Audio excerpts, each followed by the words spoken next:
G20 के लिए राजधानी दिल्ली किसी दुल्हन की तरह बिल्कुल सज धज के अपने मेहमानों के स्वागत में लगी है।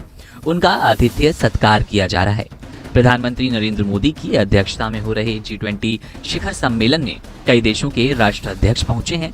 इस ऐतिहासिक आयोजन में शामिल होने पहुंचे प्रतिनिधियों के स्वागत, रुकने ठहरने से लेकर खान पान का विशेष प्रबंध किया गया है। कि सबको पता है कि इस टाइम दिल्ली में G20 समिट चल रहा है। इंडिया के जो प्राइम मिनिस्टर हैं, इंडिया के ऑफिशियल हैं, मुस्लिम कंट्रीज के ऑफिशियल्स के साथ, प्राइम मिनिस्टर के साथ मुख्तलिफ डील्स कर रहे हैं। अभी एक बड़ी खबर सामने आई है कि इंडिया से लेके UAE तक, सऊदीया तक, या फिर वो उससे आगे जाकर यूरोप तक एक रेलवे ट्रैक बिछने वाला है, जिससे इंडिया से लेके ट्रेड होगी UAE तक, सऊदीया तक और आगे यूरोप तक। G20 समिट के आज पहला दिन खत्म हुआ और बहुत बड़ी अनाउंसमेंट पूरी दुनिया के सामने आ गई। एक ऐसा कॉरिडोर बनाया जाएगा जो इंडिया को मिडिल ईस्ट से जोड़ेगा और ज्यादा ट्रेड इंडिया और मिडिल ईस्ट के बीच होगी और फिर मिडिल ईस्ट से आगे जो है यूरोप तक सप्लाई चेन को बढ़ाया जाएगा। जो बाइडेन की बात करें, उन्होंने कहा कि this is real big deal for India, for middle east and for Europe. जैसे हम यूरोप की बात करें, यूरोप बूढ़ा होता चला जा रहा है, यूरोप के पास यूथ नहीं है, लेकिन इंडिया के पास यूथ भी है, स्टेमिना भी है और इंडस्ट्रियल पावर भी है। G20 की समिट के प्लेटफॉर्म ने दुनिया को यह बताया है कि इंडिया कैसे दुनिया की एक लीडिंग पावर बन चुका है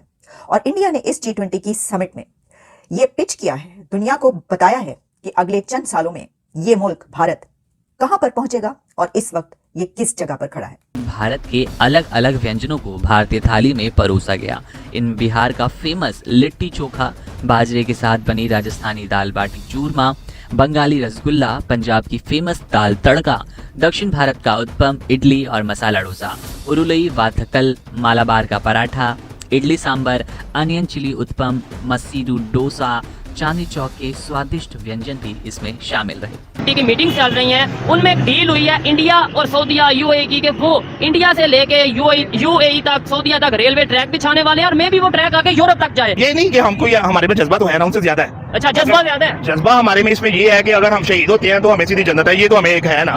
बाकी ये है कि वो हमसे थोड़ी टेक्नोलॉजी में आ गए हैं, इसमें तो कुछ शक नहीं है। अच्छा, आपने बोला टेक्नोलॉजी में आगे, ये बात तो मैं एग्री करता हूँ, लेकिन जो आपने बोला जज्बा ज्यादा है, वो आपने बोला जी इस्लाम की, मुसलमान होने की निस्बत। उधर आपको पता मुसलमान हमारे से ज्यादा है। दोनों में बादाम सब्जी के शोरबे के साथ ही पनीर लबाबदार, जो कि उत्तर प्रदेश को रिप्रेजेंट करता है, पोटैटो लियोनॉइस, सब्ज कौरमा आंध्र प्रदेश के व्यंजन के रूप में थे, काजू मटर मखाना, अरबी आटा, सॉस में पेनी भी शामिल थे।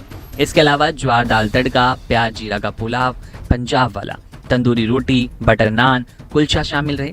खीरे के रायते के साथ ही इमली और खजूर की चटनी, अचार मिक्स और सादा दही भी इस लिस्ट में था। इंडिया के खिलाफ ये जो हमें पहले हमारी जो हुकूमतें थी, जो भी हमारे बड़े थे, वो हमें सिखाते थे कि ये हमारे दुश्मन है। हाँ। किसी हद तक उनकी बात ठीक थी, लेकिन आगे जो दुनिया चेंज हो रही है ना, जो दुनिया चांद पे पहुंच चुकी है या रेजीम चेंज हो रहा है अब। हाँ। हमें उसके बारे में सोचना चाहिए, हमें भी अपना ज़हन तब्दील करना चाहिए। चाइना भी मैं समझता हूँ कि अपने फायदे के लिए हमें आगे करता है, क्योंकि वो इंडिया के खिलाफ हमें यूज करना चाहता है। यही चीज है। चाइना भी कोई, मैं नहीं, हो सकता है मैं गलत हूँ, लेकिन अपनी ओपिनियन है मेरी, लेकिन चाइना भी हमें आगे रख रहा है, हमें सपोर्ट कर रहा है, तो इंडिया की वजह से, क्योंकि इंडिया के उसके साथ बहुत है, हम उसके काम आएंगे। सर, अगर ऐसा हो गया कि इंडिया और चाइना के रिलेशन बेहतर हो गए, जैसे दुनिया को पता, इंडिया के साथ बिल्कुल करना चाहिए। बहुत हमारे मुसलमान भाई हैं उधर, इससे ज्यादा हमें उनसे रिलेशन अच्छा रखना चाहिए। जय हिंद दोस्तों, नई दिल्ली में G20 समिट भारत के लिए ऐतिहासिक हो गया है। इस समिट के जरिए भारत ने रूस से अपने पुराने रिश्ते बनाकर रखे, तो पड़ोसी देश चीन को कूटनीतिक तौर पर आईना दिखाने में भी कसर नहीं छोड़ी।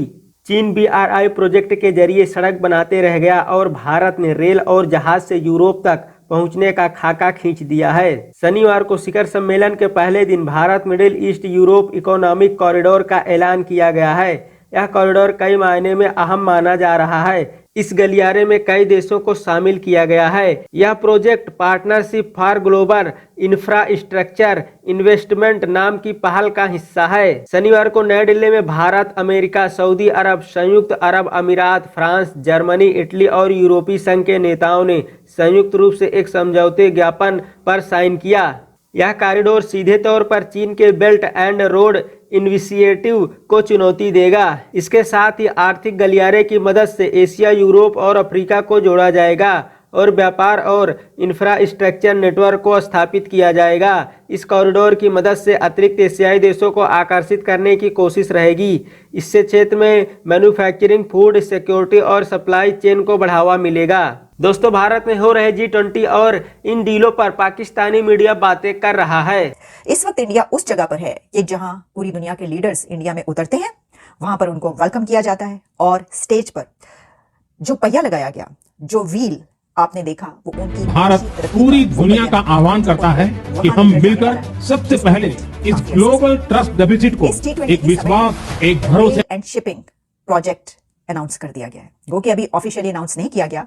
और ये कहा जा रहा है कि अब से चंद घंटों के बाद जब प्रेसिडेंट जो बाइडेन और प्राइम मिनिस्टर नरेंद्र मोदी के बीच साइडलाइन मीटिंग होगी तो उसमें shipping and rail corridor announce किया जाएगा ऑफिशियली। लेकिन चंद घंटों के अंदर ही इसकी तमाम डिटेल सामने आ गई हैं। मैं ये समझती हूं कि ये shipping and rail corridor India की चाइना को शतरंज की बाजी पर एक बहुत बड़ी मात है। ये shipping and rail corridor India को गल्फ कंट्रीज, अरब कंट्रीज से लेकर यूरोप तक बराह रास्त ट्रेड के लिए ऐसे मिला देगा कि फिर आप देखेंगे कि अभी इंडिया की जिस ट्रेड की गूंज दूर दूर तक है वो कहां पर पहुंचे। Since we launched PGII, a joint vision by the world's leading economies to invest in the infrastructure that low and middle income countries need. And 2 years on, more large scale projects are seeing the light, and we are presenting two of them today. First, the India Middle East Europe Economic Corridor. This is nothing but historic. It will be the most direct connection to date between India, the Arabian Gulf, and Europe, with a rail link that will make trade between India and Europe 40% faster, with an electricity cable and a clean hydrogen pipeline to foster clean energy trade between Asia, the Middle East, and Europe, with a high-speed data cable to link some of the most innovative digital ecosystems in the world, and create business opportunities all along the way. इसके plans में railways, ports, electricity networks, hydrogen pipelines और data link करने की बातें की जा रही हैं। ये प्रोजेक्ट्स सामने आ रहे हैं। अभी तो खैर जब इसकी डिटेल्स पूरी तरीके से आएंगी तो हमें पता चलेगा कि ये कहां कहां तक पहुंचेगा। लेकिन आप ये समझ लीजिए कि इस वक्त चाइना को लेने के देने पड़ गए हैं। चाइना ये सोचने पर मजबूर हो गया है कि अब क्या किया जाए। इंडिया ने इस प्रोजेक्ट के जरिए अपने हरीफ कंट्रीज को मात दे दी है। एक बड़ी बात इसके अंदर ये हुई पाकिस्तान के लिए कि कहा ही जा रहा था, हमने भी आपको ये बताया था कि MBS यानी कि मोहम्मद बिन सलमान जब इंडिया की G20 समिट के लिए शरीक होने के लिए आएंगे तो वो पहले पाकिस्तान पहुंचेंगे, यहाँ पर चंद घंटे गुजारेंगे, यानी पाकिस्तान में कुछ घंटे गुजारेंगे और उसके बाद वो इंडिया जाएंगे। अच्छा, इससे पहले ऐसा ही हुआ था क्योंकि 2019 में जब वो इंडिया के लिए आए थे तो वो पाकिस्तान भी आए थे। लेकिन इस मरतबा ऐसा नहीं हुआ और इसको इस तरीके से लिया जा रहा है। मैं देख रही थी कि इंडियन मीडिया में ऐसे इसको पब्लिश किया गया है कि जो सऊदी अरेबिया है और MBS हैं उन्होंने पाकिस्तान को डिच कर दिया। उन्होंने पाकिस्तान को ठंड माहौल करा दिया, यानी पाकिस्तान को लाल बत्ती दिखा दी है कि नहीं, आपकी तरफ आने का मेरे पास टाइम नहीं है, और वो उधर चले गए हैं। क्योंकि पाकिस्तान में यहाँ तक बात की जा रही थी, मतलब हम प्लान्स तो बहुत बड़े बड़े हम ख्वाब देखना शुरू कर देते हैं। वो कहते हैं ना शेख चिल्ली, वो जो एक कैरेक्टर है, हम उससे भी बड़े शेख चिल्ली बन चुके हैं। यहाँ तक हमने बता दिया और ऐसी डिटेल्स भी आना शुरू हो गई कि इतनी बड़ी इन्वेस्टमेंट है जो कि पाकिस्तान आ रही है और MBS आकर इतने बिलियन डॉलर्स का यहाँ पर ऐलान करेंगे और कहेंगे कि जनाब ये मैं आपके लिए लाया हूँ और पहले मैं आपको ये दूंगा और उसके बाद मैं इंडिया जाऊंगा। तो ऐसा कुछ नहीं हुआ। डॉक्टर साहब, आज कहाँ से बात शुरू करें? आज तो ये हमारे पड़ोस भारत के अंदर एक बहुत बड़ा डिप्लोमेसी का दिन था, बल्कि सिर्फ पड़ोस में नहीं, जिसने पूरी दुनिया को बड़ा इम्पैक्ट किया है। जारी बात है, साउथ एशिया को, वेस्ट एशिया को, यूरोप को, मिडल ईस्ट को, इवन के अमेरिका को भी। डॉक्टर साहब, कैसे देखते हैं नरेंद्र मोदी की, जो पहले तो ये कहा जा रहा था कि वो कंसेंसस डेवलप नहीं कर पाएंगे, लेकिन एक कंसेंसस ड्राफ्ट जो है वो भी, जो रेजोल्यूशन है वो भी अप्रूव हो गया, और उसके बाद हमने देखा कि चाइना के बेल्ट एंड रोड इनिशिएटिव के मुकाबले में एक नया जो इकोनॉमिक कॉरिडोर की बात की जा रही है। इससे पहले भी एक बिल्ड बैक बेटर वर्ल्ड के नाम से इन्होंने एक दफा कोशिश की थी, लेकिन उसमें नाकाम हो गए। आप कैसे देखते हैं, क्या अमेरिकी सदर जो बाइडेन, नरेंद्र मोदी साहब चाइना के मुकाबले में ये जो कॉरिडोर लेके आए हैं, इसको कैसे देखते हैं, और क्या समझते हैं कि मोहम्मद बिन सलमान भी दोबारा वेस्टर्न ब्लॉक में आ जाएंगे? Sir, what do you make of that? Seema साहब, मैं समझता हूँ it's a remarkable event today. जो जिस तरीके से चीजें आज सामने नजर आ रही हैं, डिप्लोमेसी, बल्कि इस डिप्लोमेसी को नया नाम दिया जा रहा है मोदी डिप्लोमेसी। मोस्ट डिप्लोमेसी इसको कहा जा रहा है, नया नाम है, और इंडिया वे इसको नाम दिया जा रहा है, जिस तरह कहा जाता है अमेरिकन वे और चाइनीज वे, सो इंडिया वे। तो मैं जो इस पे बात करना चाहूंगा कि आज हो क्या रहा है भारत के अंदर इस वक्त। जो मुझे सबसे ज्यादा चीज जिसने स्ट्राइक किया है वो ये है कि आज जो अमेरिकन मीडिया है वो सबसे ज्यादा आज जो यहाँ पे खबर चल रही है कि America has already given there go ahead for the seat for India in a permanent seat in a security council. उसकी सपोर्ट उन्होंने दे दी है। अब पता नहीं how the China and Russia is going to behave.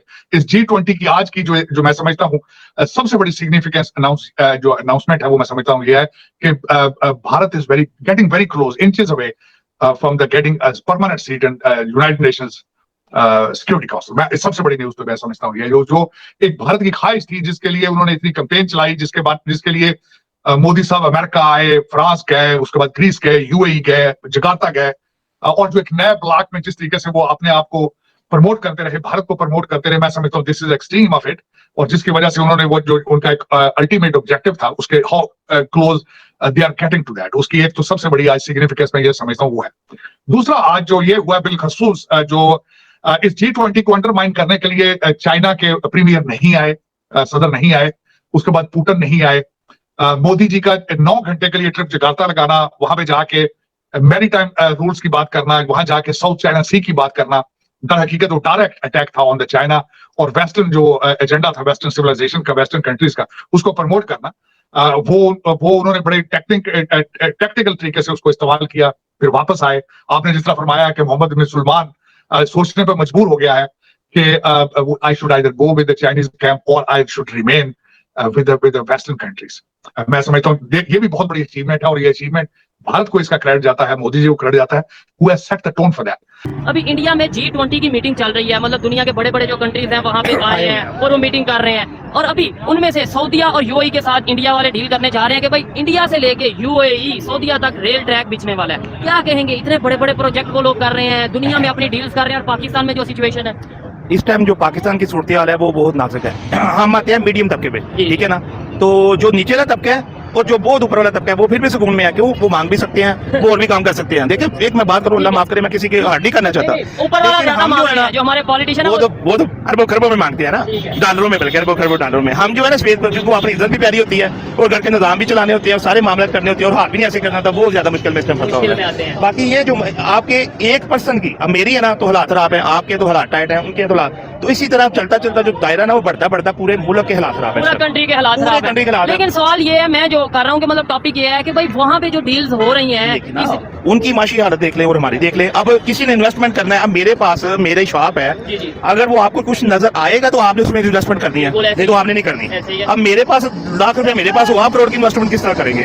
अब वो अगर इंडिया में जाके कर रहे हैं G20 या जो भी है, तो उसमें उनको नजर आ रहा है कि इंडिया से हमारी इन्वेस्टमेंट हमें फायदा देगी मुस्तकबिल में, हम अरबों खरबों डॉलर में से कमाएंगे, जैसे भी मामला उनका। हमें देंगे तो हमसे पैसे वापस कैसे देने हैं? हमारे तो मतलब वो सिक्योरिटी पहले देखते हैं, पहले इन्वेस्ट करते हैं, पहले सिक्योरिटी देखते हैं वो।